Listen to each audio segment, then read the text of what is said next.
so fresh. It's not that great. It's super comfortable. Spacecraft. To make you go fast. Nice job, buddy. I see some blue lights in my mirror, probably a police car. What's up, ladies and gentlemen, and welcome to this POV review by AutoTopElectric. My name is Max, and today we are taking a look at the facelifted BMW i8 Coupe. And of course, you guys know that we have done the Roadster review, which was very similar to this one, the same spec, or the same color at least, e-copper.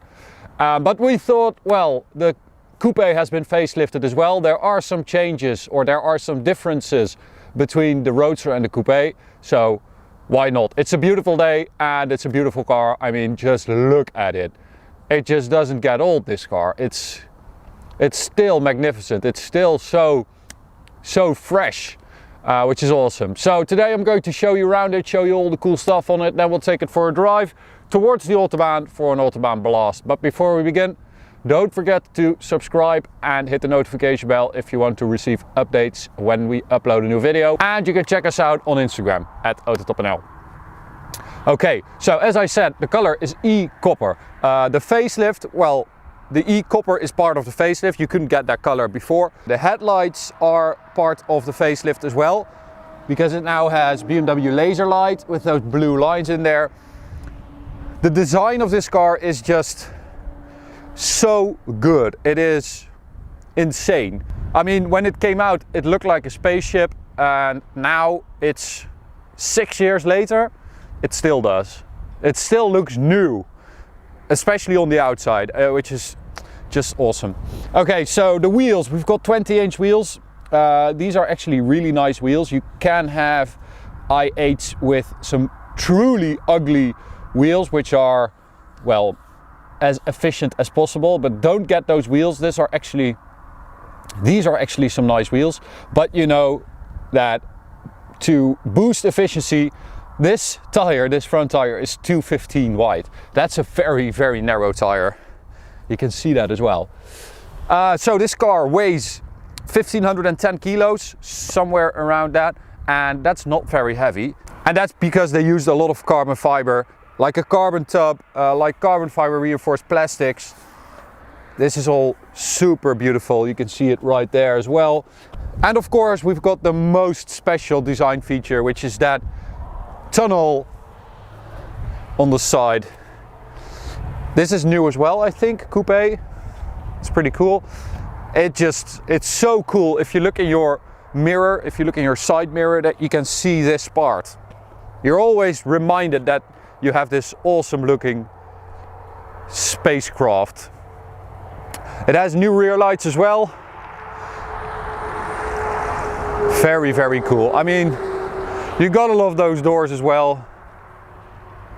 So what do you guys think? You can rate it in the top right corner from 1 to 5, the exterior of this car, and you can let us know in the comments what you think and why you think what you think. Very cool.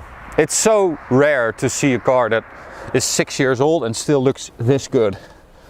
On the inside we've got this e-copper leather as well, and it is really nice in combination with this bare carbon fiber. There's a lot of carbon fiber here, so the entire center console up until this corner right here, this part is all carbon. It's really beautiful. And of course you see that this is an older interior, but I don't really mind. I'm not the biggest fan of the modern BMW interiors, of the latest ones. I think this is actually nicer. It's more simple, but I think it will be nicer in a couple of years still, you know. I think the new ones, I don't know. I like this. And we've got the i8 logo on there as well, which is really cool. So before we take off, I just want to tell you that this is one of our latest watches. It's called the Lausanne, has an automatic ETA movement, and well, it's just very nice. It has an open case back, so you can see that beautiful movement as well. All of our watches are Swiss made, and this is the flagship. So if you're interested, go check it out in the top right corner. Okay, so we'll take it for a drive. The seating position in this sports car, well, you know, I'm very tall, but I actually sit really nice in this car. It's plenty of space. In the rear though, it's not that great. It's super comfortable. It's like a 7 Series. It's for children basically. Rear seat entertainment. It's not for full-size humans. No, it's for the, how do you call them? Children. Oh, children, yeah. to keep it politically correct. Okay, so we'll take it for a drive. This is the regular mode, and yeah, this is hybrid mode basically.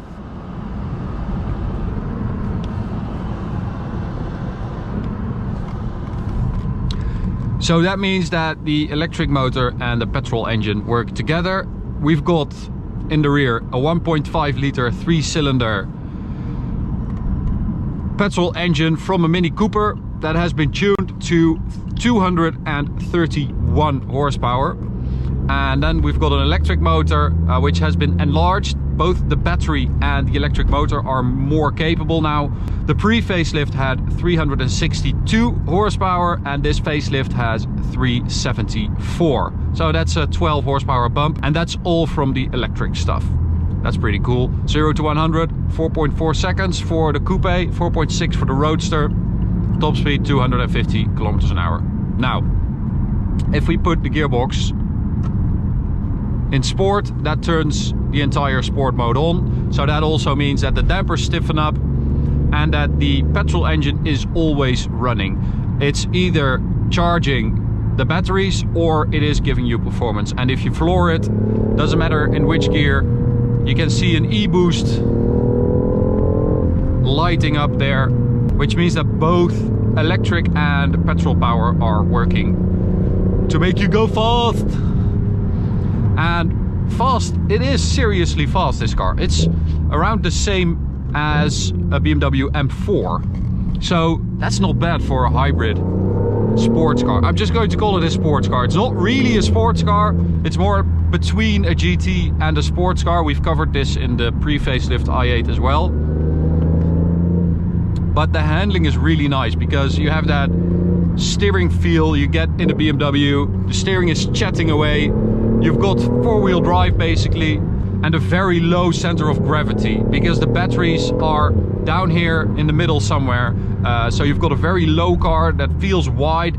You've got a low center of gravity. That's a recipe for success, and you really feel that because the handling is just so delicious. You can drive it fast and really smooth, which is a good combo.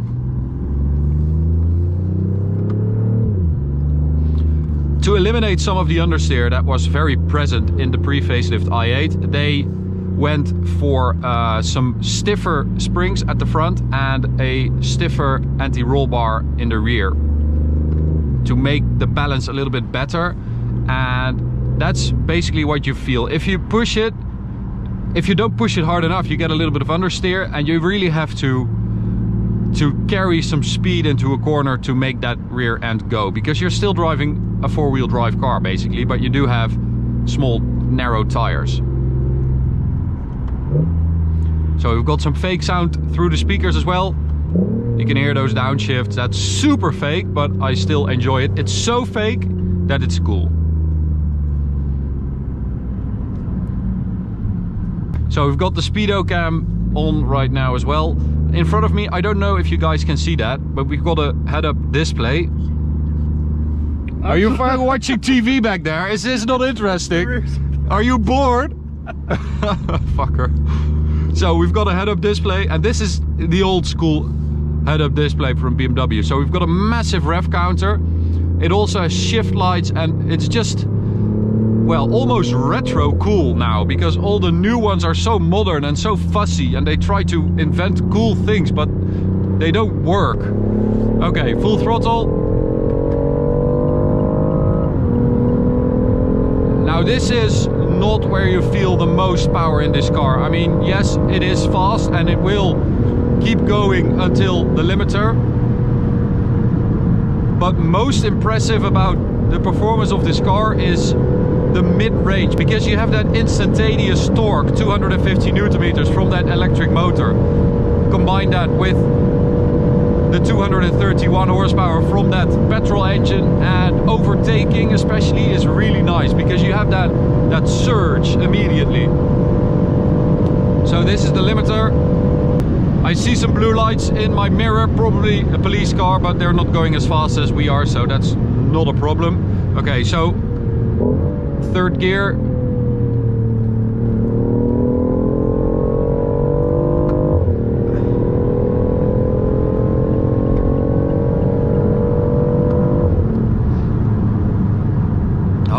I'm so impressed by how this car still feels after all these years.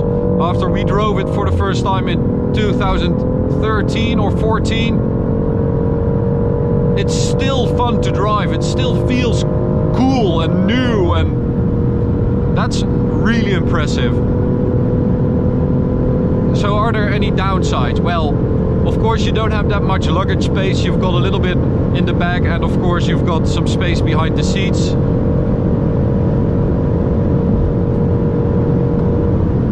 And it's not really that engaging. That's why I'm hesitant to call it a sports car, because if you start driving it fast, it's entertaining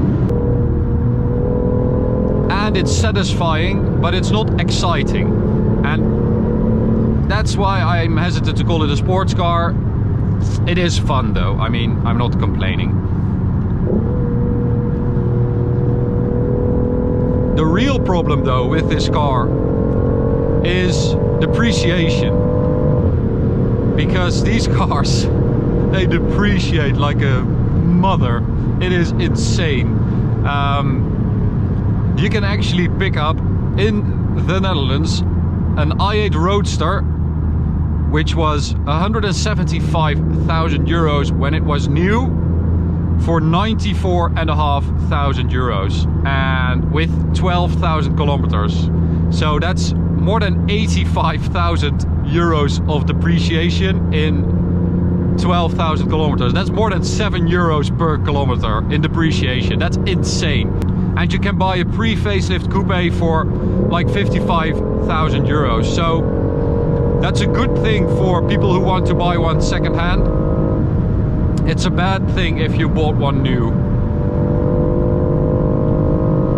So here we go, another little run. I mean, it's a fast car. 100 to 200, 10.74 seconds. That's about as fast as a BMW M340i or a Mustang Bullet, which is very respectable for a hybrid GT car slash sports car. What do you guys think of the performance? You can rate it in the top right corner. That was 250 again. Nice job, buddy.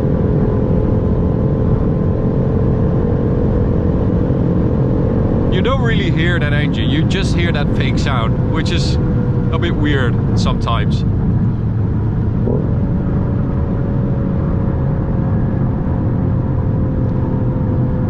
So chassis wise, suspension wise, I have to be honest, I don't really feel that much difference with the Roadster. The Roadster is only about 60 kilos heavier than the Coupe, so that's not that much, and you do get a lot of drama because you have that roof, that Targa roof basically, and those doors still open up.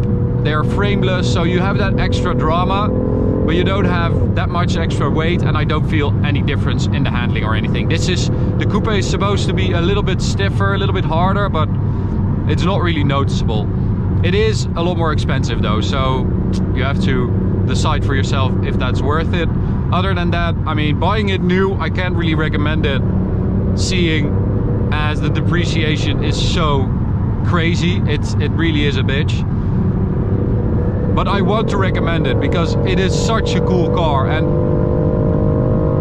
it's such an achievement how they have built this car 6 years ago, and it all works really well. It feels good, it feels fast, it looks insane still. So yeah, I'm a big fan of the BMW i8. I'm curious to see what you think. Let us know in the comments. And that is the border, so I'm going to end it here. I hope you enjoyed it. You can subscribe by clicking the big button right here. You can also check out this video or go check out this playlist. Thanks for watching. See you at the next one. Bye.